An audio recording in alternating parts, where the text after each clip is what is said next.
नमस्कार, आप देख रहे हैं विमर्श न्यूज़। मैं हूं आकाश आपके साथ। पेश है आज का बुलेटिन।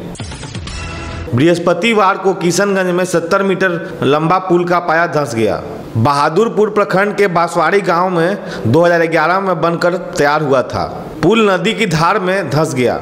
इसके पहले 8 दिनों के अंदर पश्चिम चंपारण, अररिया और सिवान में पुल धंस गया था।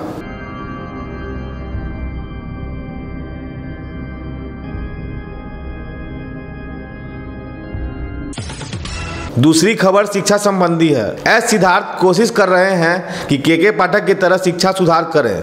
ई शिक्षा कोश ऐप पर उन्हें हाजिरी बनानी होती है। हाजिरी बनाने का ये तरीका आरंभिक तकनीकी कठिनाइयों के दौर में है।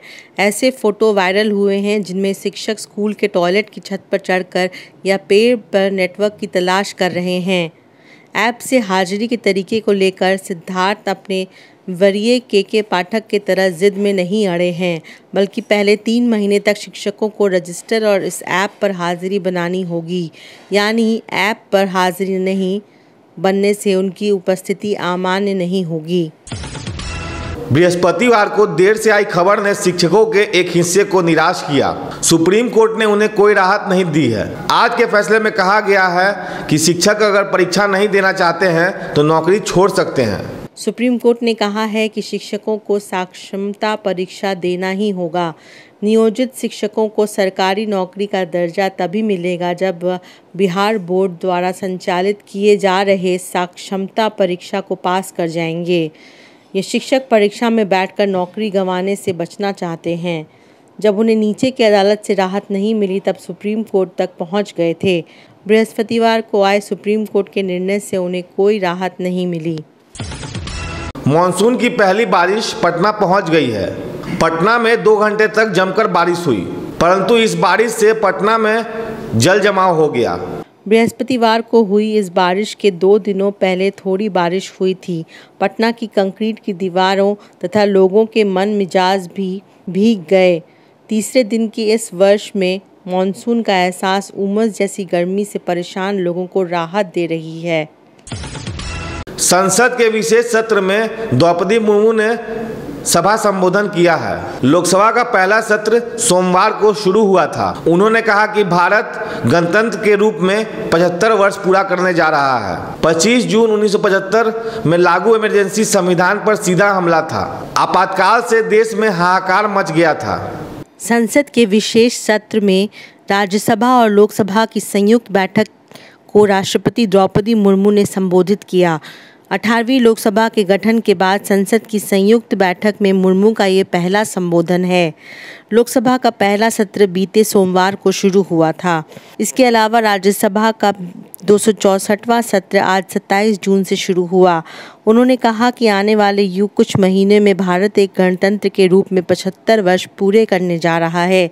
देश के संविधान लागू होने के बाद भी संविधान पर कई हमले हुए हैं।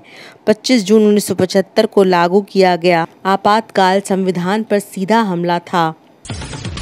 राजनीतिक टिडबिट्स। भारतीय जनता पार्टी के एमएलसी संजय पासवान ने अपने एक बयान से विवाद पैदा कर दिया है।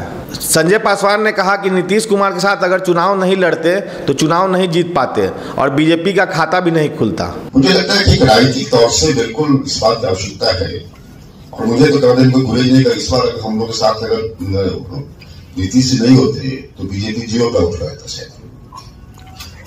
ये कहने में थोड़ा भी लगता है, लेकिन मुझे लगता है कि जिस टाइम से ताकत का ध्रुवीकरण निश्चित तौर से इन दिनों जो हुआ है इस राज्य में एक ताकत तो गया है साथ में तेजस्वी के, एक ताकत का समूह बन गया नीतीश कुमार। इसमें कोई शक नहीं है। उपेंद्र कुशवाहा को एनडीए राज्यसभा भेज सकती है। नीतीश कुमार ने उपेंद्र कुशवाहा के लिए यह पहल ली थी। कुशवाहा बोर्ड को लेकर बीजेपी में भी यह मंथन चल रहा है। आगे वीडियो में देखिए बिहार का विशेष राजनीतिक विश्लेषण। विधानसभा चुनाव में अभी 1 साल बाकी है। बिहार में विधानसभा चुनाव के संदर्भ में 2025 के सितंबर महीने से सूचना हो सकती है, परंतु अभी से ही लग रहा है कि चुनाव सामने आ खड़ा है। पिछले लोकसभा चुनाव में कोयरे जाति के 7 उम्मीदवारों को राजद ने मैदान में उतारा था, परंतु उनमें से एक औरंगाबाद के अभय कुशवाहा ही जीत पाए थे। अभय कुशवाहा को राजद ने लोकसभा में संसदीय दल का नेता बना दिया था। दूसरी तरफ कोयरी कुशवाहा जाति के बीच में एनडीए को लेकर के थोड़ी आशंका बन गई थी। उपेंद्र कुशवाहा फिर नाराजगी का असर इस जातीय समाज में भी ना फैल जाए, ये चिंता थी। आरएलएम उपेंद्र कुशवाहा की पार्टी है और यह पार्टी एनडीए में शामिल केवल एक सीट आरएलएम के हिस्से में दिया गया था। इसको लेकर असंतोष था। बीजेपी के पवन सिंह जब बागी उम्मीदवार के रूप में काराकाट में मैदान में आए तब ये बात समझा जा रहा था कि भाजपा ने उपेंद्र कुशवाहा को सबक सिखाने की कोशिश की है। इस तरह की बात बीजेपी समर्थक लोग ही कर रहे थे। उपेंद्र कुशवाहा अकेले भी संसद में जाकर लगातार विवाद बनाते रहते हैं, इसलिए माना जा रहा था कि उन्हें साथ में रखकर अकेला कर दिया जाए। हालांकि भाजपा ने पवन सिंह को पार्टी से निकाल ही दिया। प्रधानमंत्री नरेंद्र मोदी ने भी काराकाट जाकर उपेंद्र कुशवाहा के लिए भाषण दिया। बावजूद इसके पवन सिंह चुनाव मैदान में बने रहे। जानते हैं कि नीतीश कुमार ने उपेंद्र कुशवाहा को एक एमएलसी सीट देने का वादा किया था। उपेंद्र कुशवाहा इंडिया के घटक सीपीआई-एमएल के नेता राजा राम सिंह से चुनाव हार गए। जदयू के अध्यक्ष नीतीश कुमार के द्वारा अब कोशिश यह चल रही थी कि मीसा भारती द्वारा खाली किए गए सीट पर उपेंद्र कुशवाहा को राज्यसभा में भेजा जाए। कोयरी जाति बिहार के जाति जनगणना के अनुसार 4.21% आबादी है।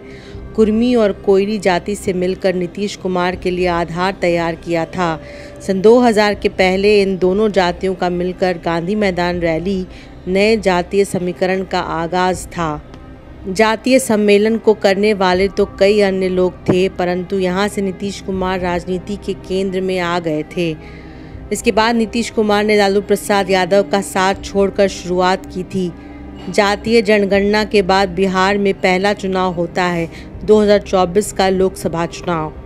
एनडीए के खाते से उम्मीदवार उपेंद्र कुशवाहा के नाराज होने से 2025 के विधानसभा चुनाव के लिए अलग तरीके से जातीय मोहरे बिछाए जा रहे हैं।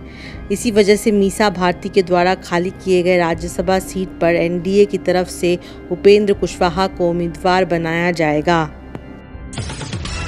टिडबिट्स में एक राजनीतिक अनुमान लगाया जा रहा है। राजद के पुराने नेता भाई वीरेंद्र ने एक शगुफा छोड़ा है। उन्होंने कहा है कि नीतीश कुमार इंडिया गठबंधन के साथ फिर से आ सकते हैं। भाई वीरेंद्र ने कहा है कि नीतीश कुमार एनडीए छोड़कर इंडिया गठबंधन में आ सकते हैं। भाई वीरेंद्र राजद के सट्टा गलियारे के एक पुराने नाम रहे हैं। देखना है कि उनके इस बयान का कोई आधार है या नहीं। कुछ भी संभव है, संभव हो सकता है। इस नाम पर नीतीश को लेकर ऐसे बयान लोग देते रहते हैं।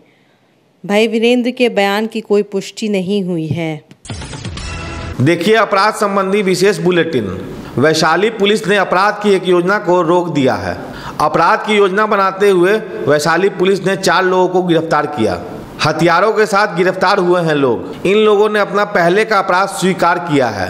उन्होंने ग्राहक सेवा केंद्र से 2,30,000 रुपए की लूट की बात स्वीकार की। यूपी के औराई से दिल दहला देने वाला एक खबर आया है। प्रियंका नाम की महिला ने अपने 3 बच्चों को पानी में डुबो दिया। अभी तक इसके पीछे की मजबूरी जाहिर नहीं हो पाई है। नीट पेपर लीक के मामले में पुलिस ने आशुतोष और मनीष प्रकाश को गिरफ्तार कर लिया है। खेमनीचक के प्ले स्कूल से लीक पेपर लिखवाने का घोटाला हुआ। संभावना है कि दोनों इस गोरख धंधे में शामिल थे। मधुबनी जिले में वार्ड पार्षद के पति मलिक यादव की हत्या कर दी गई। मधुबनी में वीरपुर ग्वाला टोला में बुलाकर गोली मार दी गई। बिहार में अपराध की घटनाएं नियंत्रित नहीं हो पा रही हैं। इसको लेकर राजद नेता लगातार प्रधानमंत्री पर हमलावर हैं। प्रधानमंत्री से पूछा जा रहा है चुनाव के बाद जंगल राज जैसे जुमलों को वो क्यों नहीं दोहरा रहे हैं। अंतिम खबर झारखंड से। झारखंड महिला कांग्रेस की बैठक प्रदेश कांग्रेस कार्यालय में हुई। आगामी झारखंड विधानसभा चुनाव के लिए चर्चा की गई। महिला कांग्रेस अध्यक्ष ने कहा कि इस मौके पर आने वाले विधानसभा चुनाव की चर्चा की गई। देखिए, ये प्रदेश कार्यकारिणी की बैठक बुलाई गई है जिसमें जिला अध्यक्ष हमारी प्रदेश से आई हुई हैं और हमारी प्रदेश पदाधिकारी। आगामी विधानसभा चुनाव को लेकर ये बैठक संपन्न हुई है, जिसमें मैं दिल्ली अभी परसों ही आई हूँ। 24 तारीख को हमारे राष्ट्रीय नेतृत्व के साथ ये मुझे सौभाग्य मिला कि मैं उस बैठक में शामिल हुई और महिला अध्यक्ष के नाते मैंने अपने प्रदेश की आधी आबादी की बातों को रखा और मजबूती के साथ रखा। मुझे खुशी इस बात की है कि मेरी बातों पे सहमति जताते हुए राष्ट्रीय नेतृत्व ने ये आश्वासन दिया कि इस विधानसभा में महिला कांग्रेस को और संगठन की महिलाओं को वो जगह दिया जाएगा। आपको यह न्यूज़ कैसा लगा कमेंट सेक्शन में जरूर बताएं। फेसबुक पे देख रहे हैं तो लाइक करें। तो ये थी अब तक की खबरें। अगर आपने हमारे चैनल को सब्सक्राइब नहीं किया तो जल्द जाके यूट्यूब पे सब्सक्राइब करें और बेल आइकन दबाना ना भूलें ताकि आपको पल पल का नोटिफिकेशन मिलते रहे।